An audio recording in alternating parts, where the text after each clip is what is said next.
What has necessitated the 3% increase that the consumer is going to give to the state? What is it going to be used for? Look, I think this one of the most important questions have been asked. One, the citizens have a right, possibly not only a right, but obligation to know what their taxes are going to be used for. And I believe the government understands that. In fact, the Minister for Communication understands this, and that is why we are having this engagement. Two, you ask what is the level currently.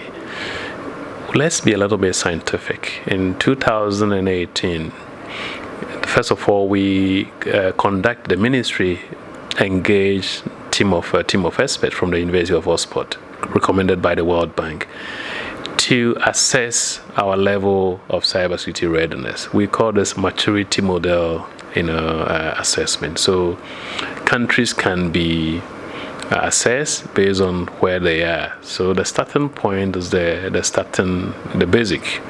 Then we have formative level. We have strategic. We have established, strategic, and dynamic. Ghana was ranked at the formative level. That means we started putting certain things in place: policy, strategy, national organizational framework. We have certain legislations. Certain sectors like the financial sector, telcos have started doing some of the private sector. However, we are not even at the established stage, which is the middle grounds. If we are using the percentage mark, that means it's about between 30 to 40. We haven't gotten to 50. That was 2018. A number of recommendations were made that necessitated a revision of Ghana's cybersecurity policy strategy, a 5-year document that seeks to scale up our cybersecurity readiness. I think the minister spoke about it yesterday. The total cost for implementing that strategy, based on preliminary analysis, about $250,000 United States dollars. First year alone, you expect to have about 100 million USD to build the level of cybersecurity readiness that will be able to protect the digital infrastructure. How do we fund this process? And I'm saying it ought to be sustainable, because we don't control the hackers.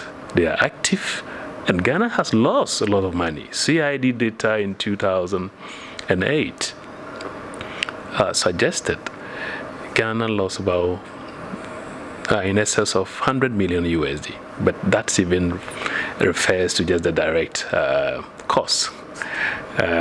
People go there, have lost this, have lost that. But how many people go to the CID to report their cases?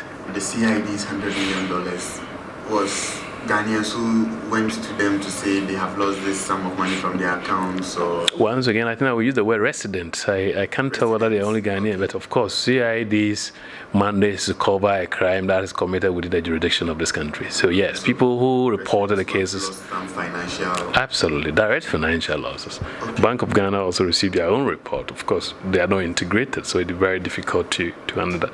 So I think in my interactions with the public, the political leadership, I think there is a common understanding that there are issues. The hard truth is where we need to come clearly and discuss how we should fund it. Who should pay, and how do we pay that?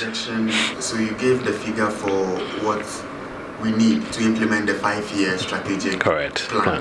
Is there a projection as to how much we are going to raise from this to yearly? Thank you. To meet that demand? Thank you. What I know for sure is, based on the current arrangement with the CST, it won't be enough to cover what we have indicated. It will not, but the fact is, I'm not even sure how much exactly the Ministry of Finance are going to allocate purely for cybersecurity. However, what is good is a credible, concrete step towards, demonstrating certain commitment of addressing the problem.